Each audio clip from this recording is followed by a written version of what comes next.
My claim is that God's original design for humans was a plant-based diet.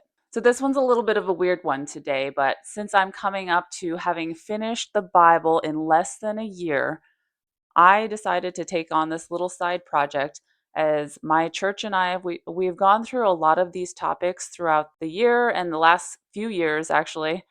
And we've hit on some of these different passages that have made me question a lot of things, and I thought I would do a little bit of a deeper dive. My claim is not that eating meat is a sin, and you'll see that throughout all the stuff I'm going to talk about, but I am going to claim that a plant-based diet was part of the original plan. So we will see in Genesis 1:29, and I'm just going to read this off the screen. And God said, Behold, I have given you every herb bearing seed which is upon the face of all the earth, and every tree, in the which is the fruit of a tree yielding seed, to you it shall be for meat. So humans were meant to eat fruits, seeds, grains, nuts. That's what I get from that passage. And then after the fall, and by the fall I mean after man sins, we have gone into the fall. We now no longer live in a perfect world. This is what he has to say. Thorns also and thistles shall it bring forth to thee, and thou shalt eat the herb of the field. So that means vegetables and herbs were introduced at that point. So at this point, we've got all sorts of plants. To me, when I'm seeing that there are specific instructions for food at this point, which means it was very intentional, it never says, let's eat meat. It says these are the foods for you humans. And apparently, there are Christian teachers out there who call this God's perfect diet, which is a return to the Edenic ways of eating, which include fruit, vegetable, nuts, seeds, grains. So you get the idea. Not only does this exclude animal products, it also excludes ultra processed foods. So I'm not saying that anybody is perfect out there. And once again, nobody's a sinner for not eating whole plant foods. But this shows you what the ideal is meant to be. And you'll see this time and time again. No matter what diet somebody goes on, you notice that the people who tend towards eating wholesome foods, even if it's cutting out all processed foods and going for meat and vegetables, even they get healthier because they cut out the parts that weren't meant for us. So, was it the meat that got them healthier, or was it just the lack of junk that got them healthier? And that's true even for a vegan diet. And by vegan, I mean a super healthy plant based diet, because as we all know, a vegan diet can be Oreos, chips, and soda. Now, here's where we get introduced to meat. After the flood, Noah was told in Genesis 9:3, Every moving thing that liveth shall be meat for you. Even as the green herb have I given you all things. So this one seems to be more of a temporary, permissive thing. And that's because after the flood, you got to wonder how many plants survived a flood for that long. Probably not much. And all he had available was meat to eat. But God immediately sets boundaries right in the second verse. But flesh with the life thereof, which is the blood thereof, shall ye not eat. So he is very particular about how it is you are to eat or not eat meat. And you'll see a lot of the particularities in Leviticus as well. But what we see with Noah is it hints that it wasn't part of the ideal. God doesn't take it back. He doesn't say, okay, the plants are back. You know what? Just go back to eating plants. But that doesn't mean that plants weren't the ideal food for humans. It's also why I don't think it's a sin. He gave us permission and he did not take it back. But what proof do we have that maybe this is still our ideal? How do we know God doesn't change it? I think there are some stories in here that really point to the fact that those people that refrained from eating meat were then gifted good health or fortune. So we see in stories like that of Daniel that shows him returning to plant foods as an act of faith, health, and his devotion to God. Daniel and his friends chose a vegetable-based diet instead of eating the king's meat.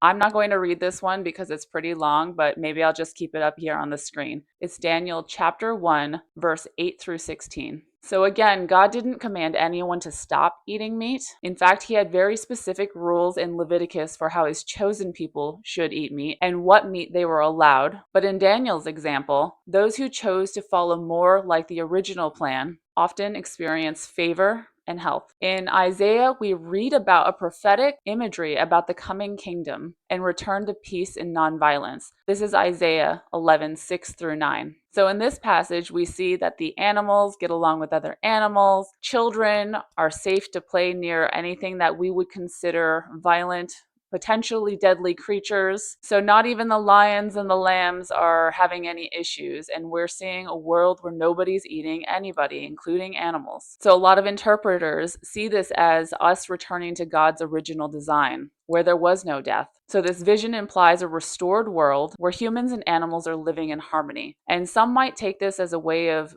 leaving it as an excuse. Well, the animals still eat other animals now. Well, we would all probably say we're smarter than animals, aren't we? They are working on instinct, and we were designed and created in God's image. We should be better than that, and our excuses need to be there's no excuse. There's no better excuse because there is no excuse. The animals can't help themselves. You can, and you can thrive. Even in Proverbs, eating plants was a metaphor for love, whereas eating animals was a metaphor for hate. So let's go back to Leviticus. Then what of the sin and burnt offerings? If God didn't intend for us to have meat in the original plan, then why would he give us all these rules on how to eat it and how to give him offerings? Let's go back. Before the flood, there was no mention of eating meat for the hundreds of years before the flood. Again, we were given permission after the flood because there was nothing else to eat. At least that was implied. There were sacrifices, like in the story with Abel offering the lamb to God. But in this situation, it was a burnt offering, which means it was completely consumed for God. It was not meant as human food. Under Mosaic law, we did have both the burnt offerings, where it was completely consumed once again for God, and there was the sin offerings. And then there were things like Passover lamb, peace offerings. Those were eaten by people, and that was a gift from God to the people. But that doesn't mean it was food for every day. These were occasional sacred meals. Even the priests were given little portions, and they received that, and it wasn't an everyday thing. So what did they eat more frequently? You'll read about Israelites eating things like manna, which is the bread from heaven, grains as in wheat, barley, lentils, and beans. Even Ezekiel bread was made of all of that.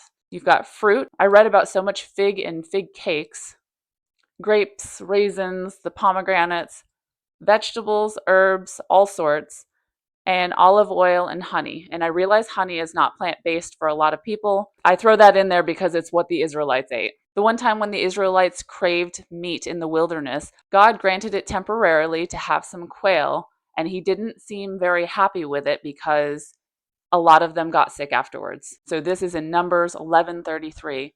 And while the flesh was yet between their teeth, ere it was chewed, the wrath of the Lord was kindled against the people, and the Lord smote the people with a very great plague. But Jesus ate fish, and Jesus was sinless. So, once again, I didn't claim that eating meat was a sin. He ate what was available and socially shared. His mission was spiritual, and his teachings were of compassion, peace, and restoration. It goes along with Peter's vision in Acts 10, when you see a vision of unclean animals being lowered from heaven in what sounds like a big picnic blanket, where God is giving us permission to eat all the unclean animals now. So Christians interpret this many different ways, and I have talked to different Christians of different doctrines. Most, if not all of them, believe that this is a figurative image or vision about accepting the Gentiles, which means they have different lifestyles to bring in, which means that the Israelites' God is everybody's God, and now we should all worship the one true God. But some churches have doctrines that believe that this means that we have now been given permission to eat all the meat there is. And part of that is kind of what it reminds me of Jesus, that if we were to go into some Gentile's house and they offered us some meat that was formerly unclean, we wouldn't want to be rude or not accepting of them by saying no. And I get that to a point. I get that. Obviously, Jesus did it because he wanted to try and win their spirits. And since eating meat wasn't a sin, I guess not offending others was probably the priority.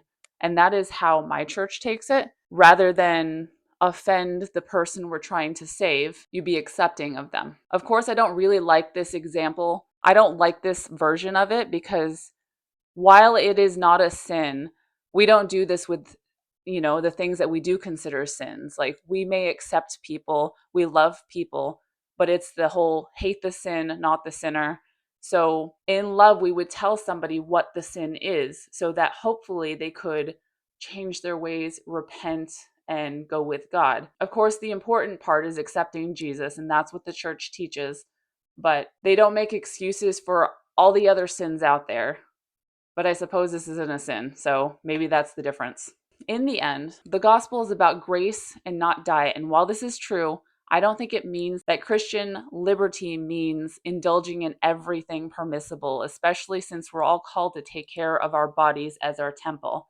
And this is kind of where I'm going to leave it. In 1 Corinthians 6:19 through 20, know ye not that your body is the temple of the Holy Ghost which is in you, which ye have of God, and ye are not your own? For ye are bought with a price. Therefore glorify God in your body and in your spirit, which are God's. So it means we're to honor God with our physical bodies. And what better way to do that than to treat your bodies with the foods of His original design, which brings you health, purity, and peace. I'm sure I got some of this wrong. I still consider myself kind of a noob. I mean, I've been Christian growing up. I stepped away, was atheist for a good long while in my adulthood.